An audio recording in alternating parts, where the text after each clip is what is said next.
Hello guys and welcome to another video. Today we have here another P0340. We have a very harsh start and a very noisy engine.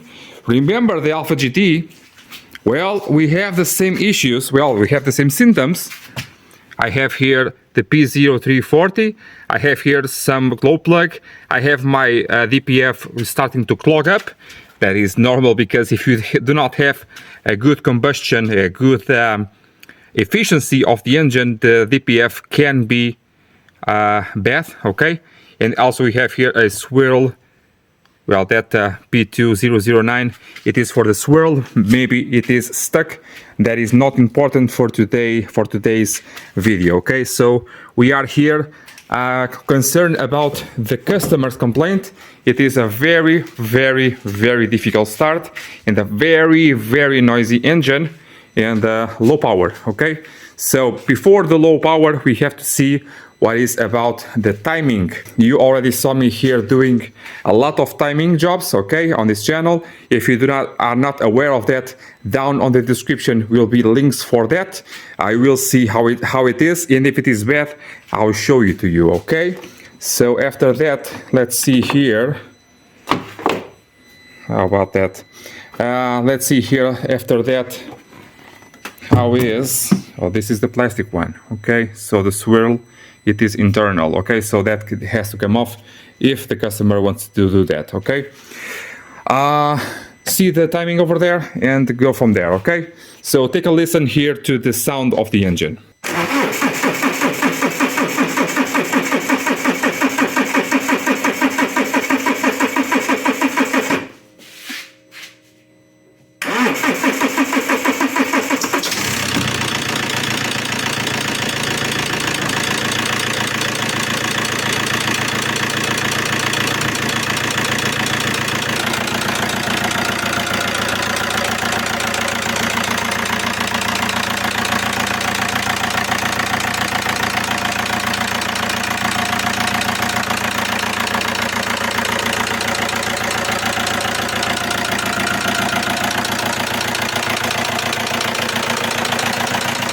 Now when doing here the disassembly, you're starting to do the disassembly, removing here the intake like I showed you on the channel. I like to test here the turbine to see if it has play in and out. Does not seem to have it, but again, it is very stiff to rotate, so that can mean a lot of sludge on the oil, or the exhaust side it is also with a lot of well, sludge and carbon and whatnot. So this can be our lack of power. That being said, I was not comfortable enough to do a road test, testing full power, because the engine is like, as you could hear, so it is not easy to see, okay? And that car does not run for a long time, so the oil can be sludgy. So let's keep that in mind, but let's see where it takes us, okay? Over here also, they try to do here some additional grounding. This does nothing, as you can see, and over there little to nothing it will do, okay? Over here it is very difficult or impossible to find here the cover for this. Already did try the Autel ones, the GM ones, and it can do it, but you have to cut a bit here on this area because the engine mount is a little bit different, but you can do it, okay? So the GM ones can do it. It's better than this, okay? And yes, I know that I do not have to take out the cover just yet, but being so sneaky, I want to address everything to see if everything is okay. I see here some oil leaks, not very common on this engine, at least here in Portugal. This is recent, okay. Now to do so, you insert here your tool. This is very mangled up. I probably have to do another one. And another thing I'm seeing over here, even if this engine is out of timing, it will remain hard cranking, because this sensor over here cannot be anything else other than original. Even if you use a Bosch one, the car will have a very bad crank. Very bad. I have to source the original one even if it is an used one. So be very careful with this. These engines over here, the cam sensor and the crankshaft sensor, do not malfunction at all. Okay, so you can go straight to, instead of disassemble that, you can lock the engine on top, like I told you, take out here the pulley, the bottom pulley, and insert the key. Okay, that is the fastest way to do it.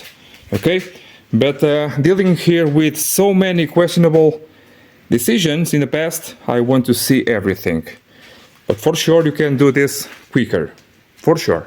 To my knowledge, this always was and always is a 8mm Torx, hex, and seems like they use the Torx one. Seems like it. So to remove it, I have to do something, right? Reuse it or not, I have to remove it, right?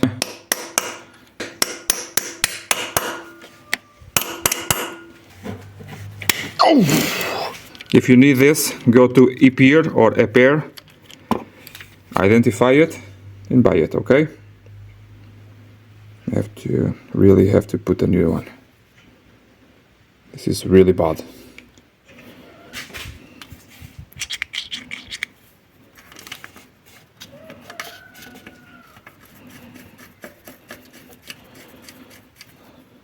Again, the warning, guys, if you want to keep destroying the crankshaft pulleys, here you have the reason.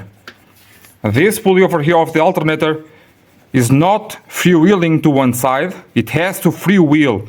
This one is locked up, so it has to be replaced, okay? It's not very difficult to do here on the 159s. So now I will spin the engine until I have the camshaft clicking on the tool. Normally this white spot will go around this area over here. Remember that we have an adjustment over here on this pulley, so you have to undo it once we are doing the timing belt. But that is for another video. It is already down on the description, okay?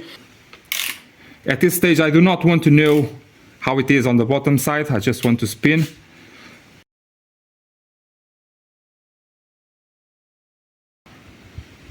Seems very crunchy, the engine.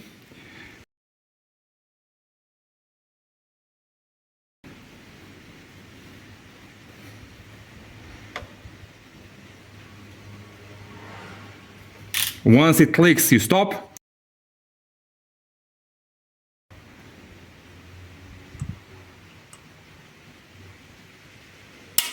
Okay, now on the lower side, I want to... Whoa! I really do not need a tool for this. Oh my god! I wonder if this engine survived even. Jesus, mother of God. Oh my god. This is even worse than the GT, I believe. Jesus. Oh my... This is awful. Really bad. Now to do the synchronization, you know how it's done because I did the video for that. I will give you here just a gist of how it is done. I have to remove the mounts over here. I have to take out the belt completely off. The cams are locked. Now I have to then spin the crankshaft in place and then resynchronize the engine. This is terrible. Really, really bad. So the crankshaft is like a quarter turn because that dot over there usually points down. Yeah, so you can see how... Jesus. 1, 2, 3, 4, 5, like 4 or 5 tooths out. That is not good. That is not good.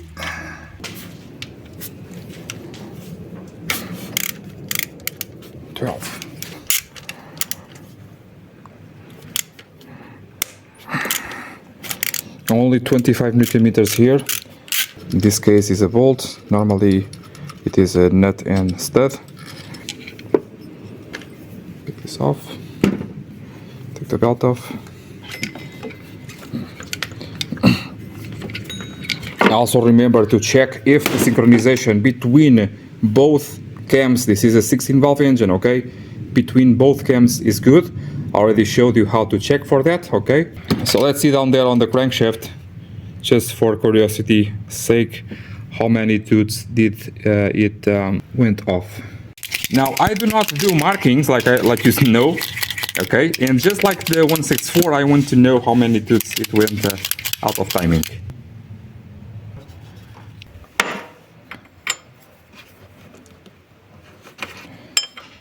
Of course, I want to lock it with a tool, but I want to get near enough.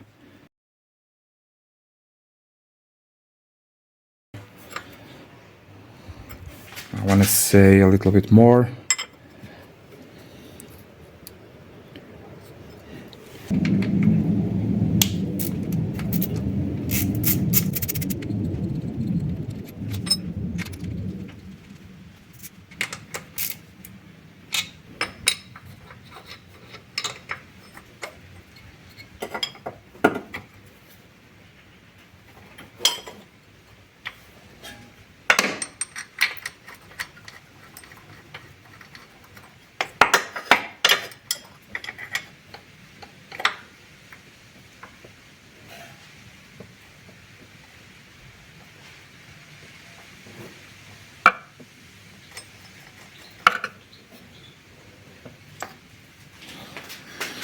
So, how many do we got?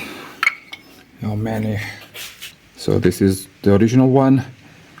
So 0, 1, 2, 3. 3 toots out of timing. How about that? And you can say to me, well, how does that happen? Normally on these engines it's not very common, not at all. I actually seen them, well, I never saw any do that. And I actually see them with this tensioner busted. It happens a bit on the Giuliettas, the 1.6 16 valve. It is exactly this system, the same, okay? And even with that completely busted, the timing does not skip. So this is very improbable to happen just because, even though it has the broken cover and the bits of cover go into the inside of the timing belt, not very common to happen. Even less likely 3 toots out of timing. Now I can call it 4. So 1, 2, 3, 4. Okay, 1, 2, 3, 4. 3 or 4, you decide, okay? And yeah, I have limited information about this, but to my knowledge, this was right after doing the replacement of the timing belt. So imagine that. With all of this, it will be also a very good idea to check for the keys. Okay, on this one I will check it because it has adjustment. On the lower side is not very common to happen, so I'll probably skip that. And over here, not an issue. So check the keys, check the synchronization in between the shafts over there, the camshafts, and hope for the best.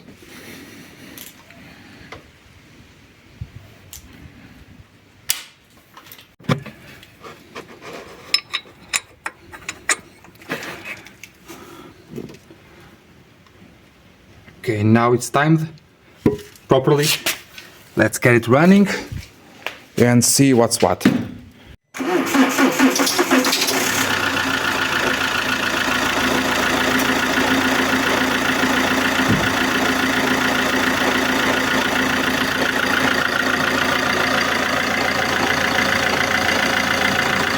can hear the belt squeaking. That is because of the alternator. The pulley of the alternator is bad. That makes the belt squeak, okay? Also the belt is not that good. It is a male one. Okay, no noises, no ticking. I'll go to the road to see the behavior of the car. Then try to see the power. So I want to see my mass airflow meter and I want to see my turbo. Also I want to see my DPF, okay? For all of that I do have videos. Make sure to see them down on the description of this video, okay? I also will take care here of the oil leak. That is the seal that is around the pipe of the dipstick. It's very easy to replace on these engines, and I will do so in a moment, okay? Down on the description you also have links for helps for the channel if you are able to do so. And you have a lot of stuff for helping you diagnosing crank no starts, lack of power and all of that, timing belts and much more. I see you on the next one, guys. Bye!